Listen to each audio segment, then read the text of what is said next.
क्या एक new advocate supreme court में प्रैक्टिस कर सकता है? आज हम आपको इस वीडियो में बताने वाले हैं। साथियों, एक न्यू एडवोकेट और लॉ स्टूडेंट का देश की सबसे बड़ी अदालत यानी सुप्रीम कोर्ट ऑफ इंडिया में बहस करने का सपना होता है। अक्सर एक भ्रांति फैली हुई है कि सुप्रीम कोर्ट में तो केवल दशकों का अनुभव रखने वाले वकील ही वहां पर जाते हैं, नए वकील वहां पर सीधे प्रैक्टिस नहीं कर सकते। आज तथ्यों, अधिनियमों और सुप्रीम कोर्ट की गाइडलाइंस के आधार पर इस भ्रांति को जड़ से हम खत्म कर देंगे।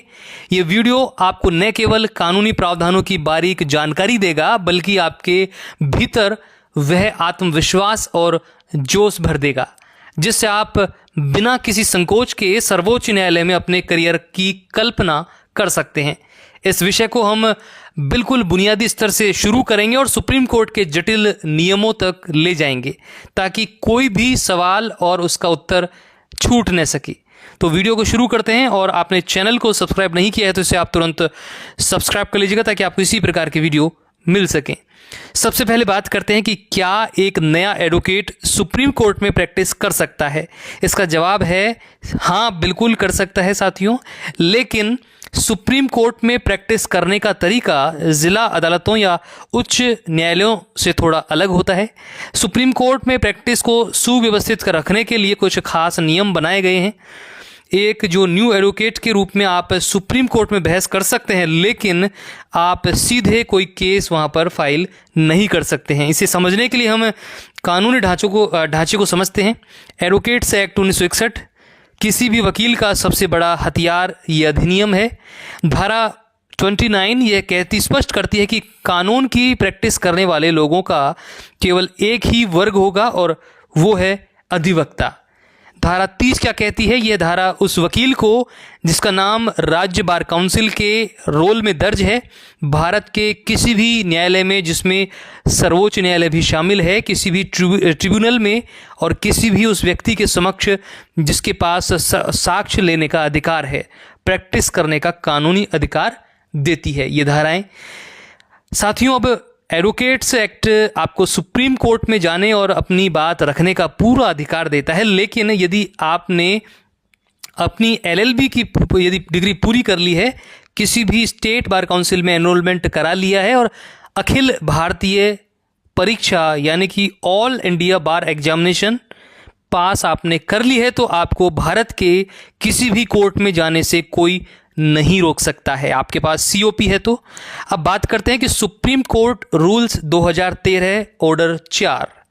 अब सवाल उठता है कि अगर धारा 30 सबको अधिकार देती है तो फिर लोग क्यों कहते हैं कि नए एडवोकेट सुप्रीम कोर्ट में केस नहीं लड़ सकते हैं? इसका उत्तर सुप्रीम कोर्ट रूल्स 2023 के आदेश 4 में छिपा है। संविधान के अनुच्छेद 145 के तहत सुप्रीम कोर्ट को अपनी प्रक्रिया और कार्यप्रणाली को विनियमित करने के लिए नियम बनाने का अधिकार है। साथियों, इसी शक्ति का प्रयोग करते हुए सुप्रीम कोर्ट ने अधिवक्ताओं को 3 श्रेणियों में बांटा है। पहला, सीनियर एडवोकेट। ये वे अधिवक्ता हैं जिन्हें सुप्रीम कोर्ट या हाई कोर्ट द्वारा उनकी योग्यता, कानून के ज्ञान और बार में उनके स्टैंडिंग अनुभव के आधार पर सीनियर के रूप में नामित किया जाता है एडवोकेट्स एक्ट की धारा 16 के तहत। इनके लिए क्या प्रतिबंधित है? एक सीनियर एडवोकेट न तो वकालतनामा फाइल कर सकता है और न ही ड्राफ्टिंग कर सकता है और न ही सुप्रीम कोर्ट में बिना किसी एडवोकेट ऑन रिकॉर्ड के पेश हो सकता है। ये सुप्रीम कोर्ट के लिए है। दूसरा है एडवोकेट ऑन रिकॉर्ड। ये सुप्रीम कोर्ट में सारा कामकाज एडवोकेट ऑन रिकॉर्ड के माध्यम से होता है। इनको क्या अधिकार है? केवल और केवल एक AOR advocate on record he supreme court में किसी पार्टी की ओर से वकालतनामा, याचिका, हलफनामा या कोई भी दस्तावेज फाइल कर सकता है। सुप्रीम कोर्ट की रजिस्ट्री केवल AOR के हस्ताक्षर को मान्यता देती है। साथियों, तीसरा, अन्य अधिवक्तागण, जिसमें नए वकीलों की श्रेणी है। जो वकील न तो सीनियर है और न ही AOR हैं, वे इस श्रेणी में आते हैं। एक नया एनरोल हुआ वकील इसी श्रेणी में आता है। इनको क्या अधिकार है? आप सुप्रीम कोर्ट में अपने क्लाइंट का केस आर्ग्यू कर सकते हैं, आप कोर्ट रूम में जाकर जज साहब के सामने खड़े होकर आप जिरह भी कर सकते हैं।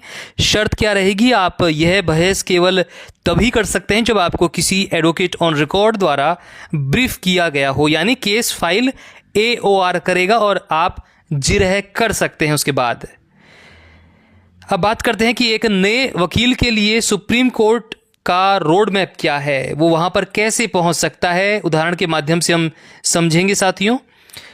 लॉ स्टूडेंट में जोश भरने के लिए आपको कुछ उदाहरण के माध्यम से समझाते हैं। आप लॉ स्टूडेंट हैं या फिर आप नए एडवोकेट हैं, आप में जोश भर जाएगा। मान लीजिए आपने हाल ही में लॉ की पढ़ाई पूरी की है और राजस्थान के एक, मान लीजिए स्टेट है आपका राजस्थान, उस राजस्थान के किसी भी ज़िला न्यायालय जैसे जयपुर, जोधपुर डिस्ट्रिक्ट कोर्ट में प्रैक्टिस आपने शुरू की है। आपके पास एक बहुत ही महत्वपूर्ण आपराधिक केस आता है, आप डिस्ट्रिक्ट कोर्ट में ज़मानत लगाते हैं। वहाँ पर ज़मानत क्या होती है, खारिज हो जाती है और आप फिर राजस्थान हाई कोर्ट जाते हैं और वहाँ पर से आपको राहत नहीं मिलती। अब आपके क्लाइंट का आखिरी रास्ता सुप्रीम कोर्ट में स्पेशल लीव पिटीशन लगाना है। क्लाइंट आप पर बहुत भरोसा करता है और कहता है कि वकील साहब मेरा केस सुप्रीम कोर्ट में आप ही लड़ेंगे, मतलब आप ही लड़ेंगे, मुझे किसी बड़े वकील को नहीं करना है, मैं किसी को नहीं जानता, मैं केवल आपको जानता हूँ। तो आपकी बहुत जिम्मेदारी बनती है। उस समय क्या आप एक नए वकील के रूप में उनका केस लड़ सकते हैं? आपका उसमें उसका उत्तर होगा बिल्कुल, आप लड़ सकते हैं उसका केस। आपको क्या करना होगा, यहाँ आपकी कार्यप्रणाली क्या होगी, आप दिल्ली जाएंगे और सुप्रीम कोर्ट के किसी एडवोकेट ऑन रिकॉर्ड से आप संपर्क करेंगे। आप अपने क्लाइंट का वकालतनामा उस AOR के माध्यम से साइन करवाएंगे। आप केस की पूरी ड्राफ्टिंग SLP की ड्राफ्टिंग करेंगे, स्पेशल लीव पिटीशन की ड्राफ्टिंग करेंगे, आप खुद करेंगे और AOR के साथ मिलकर करेंगे। AOR उस फाइल को सुप्रीम कोर्ट की रजिस्ट्री में जमा करेंगे। जब केस की सुनवाई का दिन आएगा तो कोर्ट रूम में AOR आपके साथ मौजूद रहेंगे, लेकिन भारत के मुख्य न्यायाधीश या अन्य जजों के सामने खड़े होकर आप बहस कर पाएंगे।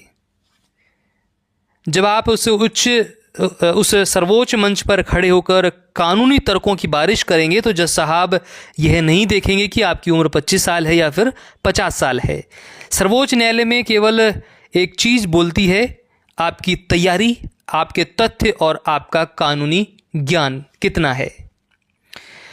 अब बात करते हैं कि एडवोकेट ऑन रिकॉर्ड के माध्यम से तो आप कर देंगे, लेकिन आप चाहते हैं कि आप भी एडवोकेट ऑन रिकॉर्ड कैसे बने, ये पूरी प्रक्रिया बताते हैं आपको। हर युवा वकील का लक्ष्य अंततः एक एडवोकेट ऑन रिकॉर्ड बनना होना चाहिए ताकि वह स्वतंत्र रूप से सुप्रीम कोर्ट में फाइलिंग भी कर सके। सुप्रीम कोर्ट ने इसके लिए बहुत ही स्पष्ट और सख्त मापदंड बनाए गए हैं ताकि देश की सबसे बड़ी अदालत में गुणवत्ता बनी रहे।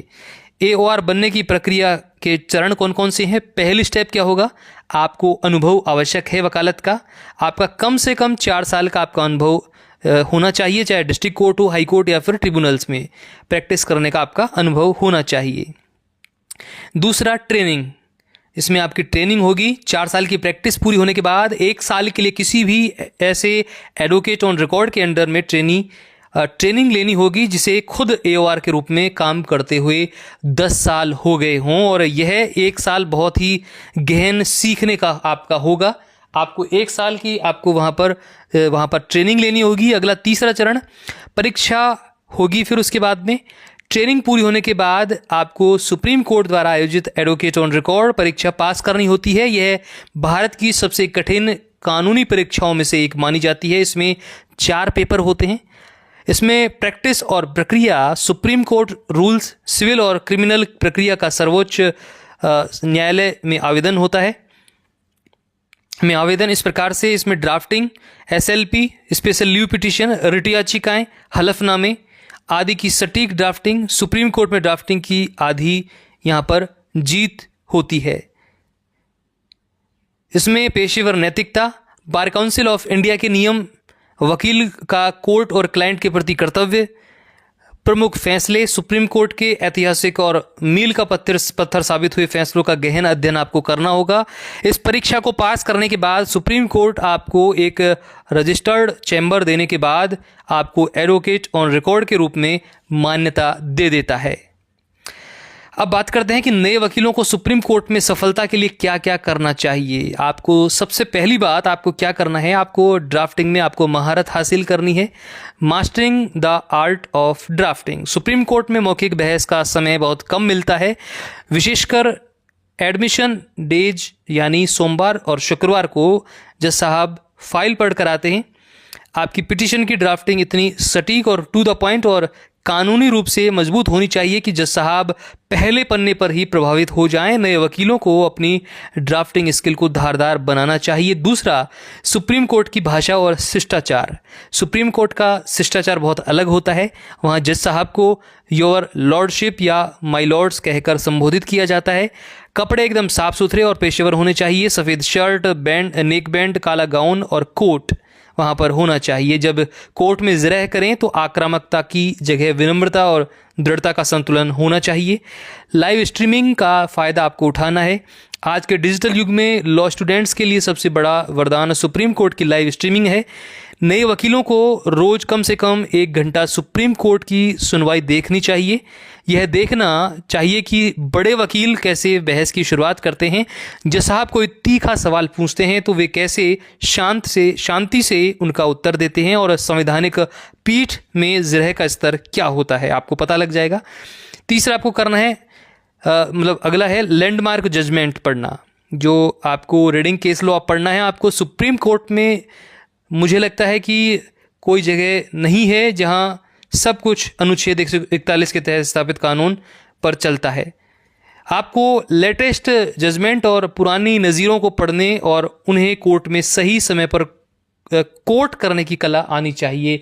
अनुच्छेद 141 के तहत जो अपनी सुप्रीम कोर्ट है उसके जो जजमेंट है, जो निचली अदालतें हैं, हाई कोर्ट और सेशन कोर्ट्स है, ट्रिब्यूनल्स है, उनमें प्रभावी रहता है, उनको वो मान्य होता है उसमें, उसी प्रकार का कोई जजमेंट आ जाए तो।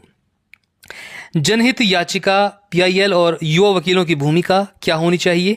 सुप्रीम कोर्ट तक पहुंचने का एक और बहुत सशक्त माध्यम है जनहित याचिका, पीआईएल है। संविधान के अनुच्छेद 32 के तहत कोई भी नागरिक या वकील किसी ऐसे मुद्दे को लेकर सुप्रीम कोर्ट जा सकता है जिससे बड़े पैमाने पर जनता के मौलिक अधिकारों का हनन हो रहा हो। भारत के कानूनी इतिहास में कई ऐसे उदाहरण हैं जहां बिल्कुल नए वकीलों या लॉ स्टूडेंट्स ने पोस्ट कार्ड के माध्यम से या सीधे पीआईएल फाइल करके देश की दिशा बदल दी। यदि आप समाज में कोई बड़ी विसंगति देखते हैं जैसे पर्यावरण का नुकसान, मानवाधिकार का हनन, तो आप पूरी रिसर्च करके एक एओआर के माध्यम से सुप्रीम कोर्ट में पीआईएल दाखिल करवा सकते हैं और उस पर स्वयं जोरदार बहस कर सकते हैं। यह आपको रातों रात एक बेहतरीन वकील के रूप में स्थापित कर देगा। अब बात करते हैं कि बार काउंसिल ऑफ इंडिया के नियम और व्यावसायिक नैतिकता क्या है। सुप्रीम कोर्ट में प्रैक्टिस करने वाले किसी भी वकील के लिए पेशेवर नैतिकता सर्वोपरि है। एडवोकेट्स एक्ट और bar council of India rules 2/6 के तहत वकीलों के कुछ कर्तव्य निर्धारित किए गए हैं, जिसमें न्यायालय के प्रति कर्तव्य है। वकील कोर्ट का ऑफिसर होता है, ऑफिसर ऑफ द कोर्ट होता है। सुप्रीम कोर्ट में कोई भी गलत तथ्य पेश करना अदालत की अवमानना का कारण बन सकता है। आपकी पहली वफादारी न्याय के प्रति होनी चाहिए। मुवक्किल के प्रति भी आपको कर्तव्य होना चाहिए। पूरी ईमानदारी और मेहनत से मुवक्किल का पक्ष आपको रखना है। विज्ञापन पर रोक है। रूल 36 के तहत बीसीआई का नियम 36 वकीलों को अपने पेशे का विज्ञापन करने या केस लाने के लिए दलालों का उपयोग करने से रोकता है। एक प्रतिष्ठित वकील अपनी पहचान अपने काम से बनाता है, विज्ञापन से नहीं बनाता। सुप्रीम कोर्ट में यह नियम बहुत सख्ती से देखा जाता है साथियों। अब सफलताओं की कुछ वास्तविक कहानियां ले लेते हैं। श्री फली एस नरीमन, भारतीय कानून के भीष्म पितामह कहे जाने वाले फली नरीमन ने जब वकालत शुरू की थी तो महीनों तक उन्हें कोई केस नहीं मिला था। वे कोर्ट रूम में पिछले बेंच पर बैठकर बड़े वकीलों को सुना करते थे। उनकी इसी ऑब्जर्वेशन ने उन्हें बाद में देश का सबसे बड़ा वकील बना दिया था। श्री हरीश साल्वे आज जो अंतर्राष्ट्रीय न्यायालय आईसीजे तक में भारत का पक्ष रखते हैं, उन्होंने भी शुरुआत में एक चार्टेड अकाउंटेंट और फिर वकील के रूप में संघर्ष किया था। नानी पालखीवाला, केशवानंद भारती केस के हीरो पालखीवाला का जन्म किसी बड़े कानूनी परिवार में नहीं हुआ था। वे अपनी कड़ी मेहनत, बेजोड़ ड्राफ्टिंग और घंटों बिना रुके जटिल संवैधानिक मुद्दों पर बहस करने की क्षमता से महान बने थे। तो साथियों, सुप्रीम कोर्ट की इमारत, उनकी भव्यता और उसकी शक्ति डराने के लिए नहीं है, बल्कि न्याय के प्रति आपके सम्मान को जगाने के लिए है। एक नया वकील न केवल सुप्रीम कोर्ट में प्रैक्टिस कर सकता है, बल्कि अपनी काबिलियत से वहाँ छा भी सकता है। सुप्रीम कोर्ट में आपका स्वागत आपकी उम्र या आपके बैकग्राउंड को देखकर नहीं किया जाता, बल्कि आपकी फाइल में छिपी मेहनत, आपके द्वारा किए गए रिसर्च और कानून की आपकी समझ को देखकर किया जाता है। इसलिए लॉ स्टूडेंट्स और नए अधिवक्ताओं, अपने आप को कम आप बिल्कुल मत आंकिए। ज़िला अदालतों में की मिट्टी में खुद को मजबूत करें। सबसे पहले हाई कोर्ट में अपनी ड्राफ्टिंग को निखारें और सुप्रीम कोर्ट में दहाड़ने के लिए तैयार रहें। द एडवोकेट्स एक्ट 1961 का सेक्शन 30 आपका ढाल है और आपकी मेहनत आपका सबसे बड़ा हथियार है। न्याय के इस सर्वोच्च मंदिर के दरवाजे आपके लिए खुले हैं। बस आपको पूरी तैयारी के साथ उस चौखट पर कदम रखना है। तो साथियों, आपको आज का वीडियो कैसा लगा हमें कमेंट कीजिएगा और आपके सवाल भी हमें कमेंट कीजिएगा ताकि हम उसका उत्तर दे सकें।